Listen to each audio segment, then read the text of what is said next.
Hi again, Amy Harrison from Floriculture. I'm back to teach you another simple design you can do at home during this period of hibernation. And I just wanted to mention these are still flowers that I used from the flower crown that I made recently. So they were leftover flowers. I'd cut them short already, so I thought, well, what can we do with them? We can put them into a lovely little recycled jar. So hopefully you're recycling all of your jars anyway, but instead of tossing them in the bin, you can keep them in some soapy hot water, and the sticker should come off pretty easily. Otherwise use the scourer to get them off, and then you've got a perfectly good vase you can use for small posies. So I hope you're well, and I hope you're enjoying your time inside. This will hopefully give you something to do while you're inside or out on your deck. So again, same flowers purchased from Coles a couple of days ago. I've also cut from a tree in my garden this port wine magnolia leaf. It's beautiful, it's lasting, and it's small. So you don't want anything too big that's going to cram up the jar. I've got my red and white scissors again, but if you don't have red and white scissors, floristry scissors, just use any scissors. Just be careful to clean them afterwards. Take care of them. I've got some twine that I got many years ago from the Salvation Army. Huge roll. It's lasted very well. That could be used if you wanted to decorate your jar with after. We actually make the arrangement into the jar itself. So you don't need to hold and tie anything. It's going to go straight into the jar. And I've got some other twine and ribbon to add a bit of pink. But I think there's a lot of pink going on, so I may not use that. Okay, so first of all, cutting your foliage down. So you might have some odd pieces. So just look at each piece. You don't need a long length for this. It's a small jar.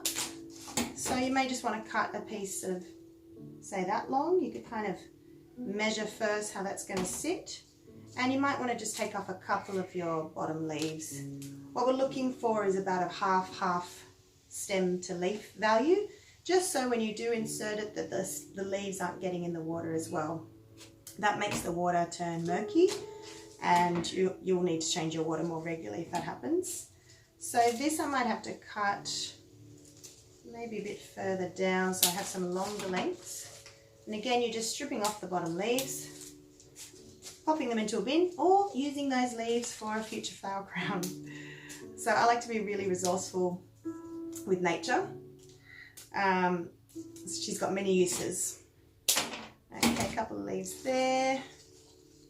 This one's a bit funny because it's got a lot of little intersections, but I think I'm probably going to have to take off that one. So I've got sort of a bit of a stumpy look, but I'll keep that in the middle so you can't see that. And possibly this small leaf can fit outside somewhere. It's very short. I did also pre-cut a few leaves earlier, so I might use some of those too. Okay, so I'm going to be working with my pink carnations again. And they're reasonably short already, so I won't be cutting much off. There's one more hiding there. I've got some chryses or chrysanthemums. So generally when you're making floral arrangements, sorry, I'm just going to peel off some of these leaves too. You like to work with 3 types of flowers. Your first type could be a focal, which in this case would be maybe the carnation. Your second type could be a line flower, and line flowers generally are flowers that take your eye up and take your eye down. They don't have as much feature as the focal flower, but they still are, you know, an interesting flower. They're just not very busy on top. So think lavender, leucadendrons, they're a native. Even an orchid could kind of be seen as a line flower. They could also be a focal though. Then you've got your transitional flowers. So they are generally branchy flowers like these Statice. So they kind of have lots of little flowers. Baby's breath is another example. So they basically connect the dots. They are maybe slightly cheaper in price, slightly less impressive, but I mean, I love transitional flowers because I think they've got a bit more pizzazz. They're a bit more wild and interesting. So I've got my blooms. Here's my jar. So first of all, I'm just going to create out of the foliage a little bit of a cushioning for the flowers to sit into. So where was that? This piece that's sort of a bit stumpy. Now you don't want to sit your stems too tall because it's a little jar. So you just want the flowers to sort of float in there, and you can sort of cross over your stems so there's more stability. That's a very short stem. Okay, this one, it doesn't matter if some of them are going a little bit to the left or right. That'll make the design a bit more interesting. Turn it around as you're working, so you're working in a new spot each time. Okay, not too many leaves. So the balance to leaves to flowers is quite important. You don't want it to be a sea of green and then just a couple of pops of pink. Although you want the colour to pop, and by putting a tonal colour like green, that's going to make that happen. Okay, now I'm going to start with, well, I might actually start with my line flowers. So line flowers for me, they sort of create the structure of the design. Now, as I said, these have all been pre-cut and there's not much left to cut. So I'm actually not going to cut them as I place because I don't want them to be any shorter. So I'm going to have one in the middle, and then I'm going to sort of sit 3 surrounding that one, turning it around each time. If I can get 3 around. Beautiful. And actually, you know what? I think I might put a few more Chrissies.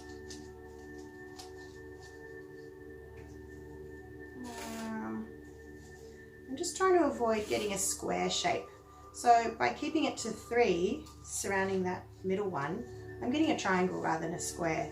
If I was to put a 4th flower, it would then make a square shape. So that's sort of what I want to avoid.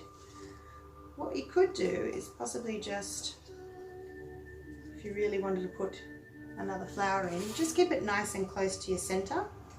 Because often nature grows like that, they grow in pairs. Oh, here comes the rain.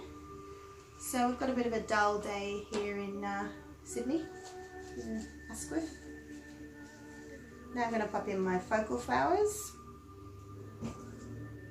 Now you can often have a focal in the middle instead of a line. There's no real rules about that. I just find because the focals are a little bit more pastel that they're not as standout-ish as those bright pink ones. But it doesn't really matter, just enjoy it. Enjoy playing with flowers, that's what it's all about. Now again, I've got 5, so I'm just trying to avoid creating square shapes. But I like how this foliage is sort of growing outwards. So I'm kind of mimicking that shape rather than doing just a standard round style dome shape posy. It is dome.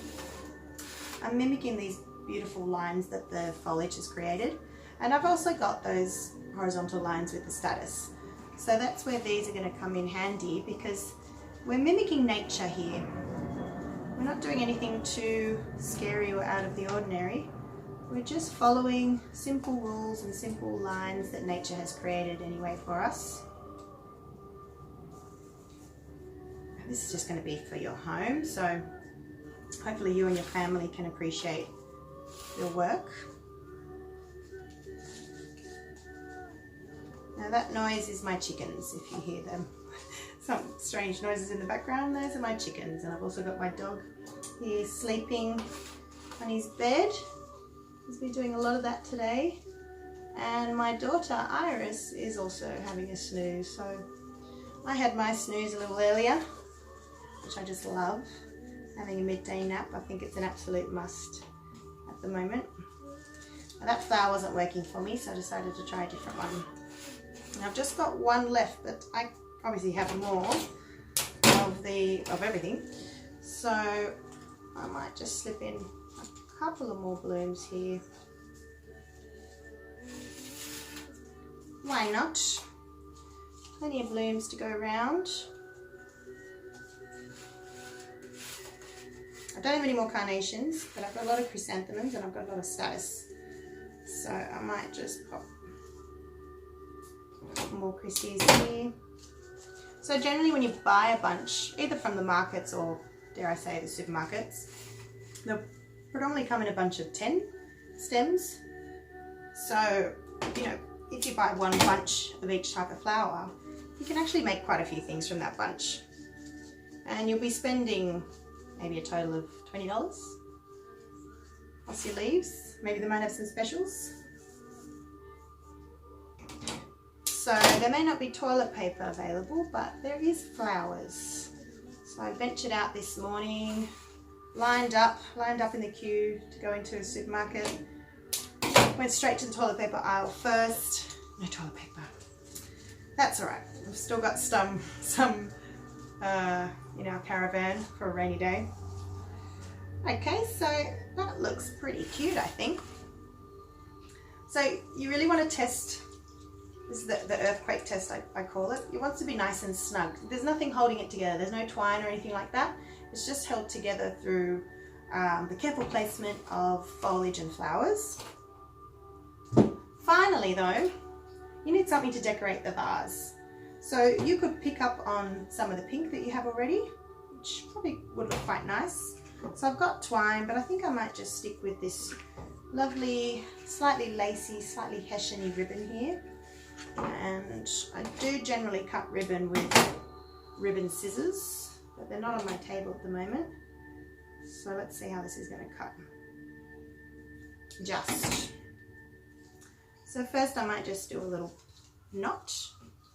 And I'm actually going to put the bow, or tie the knot, where the jar sort of starts to dip in. There's no real right or wrong spot. It actually happens to be where the waterline is as well, but that might change as the flowers drink a bit more. And I'm just going to put a pretty little bow, really simple. So the way I do my bows is I just layer, I make a little loop. I do the same on the other side. I don't think I need any more than 2 loops. If you were to do more though, you just layer and layer and layer and layer, and then give a good squeeze in the middle before you're going to tie it on. That's my little version. It's not quite a figure 8. It's not as neat as some bows, but it's really quick and easy. So again, really nice sharp cut. And then you can tie your bow on. This could make a lovely little present for someone too. You know, we might be missing a lot of events due to the, you know, no social connection, but you can certainly deliver something to someone and make their day. I was just trying to cut that with my blunt scissors, but that's not going to work. So these are my good scissors for cutting ribbon, much better. Okay, that's my sweet little bow, and that can sit up close to your flowers. And there you have a gorgeous little jar arrangement ready to place somewhere special in the lounge room, or a gift for someone you love that you can't see at the moment. And it took, you know, less than 20 minutes, I think, I hope. All right, well, I hope you've enjoyed this one. Please keep connecting, whether that's online, phoning people, texting people, and keep listening for more fabulous, keep listening and watching for more fabulous at-home floral designs. Thank you, bye.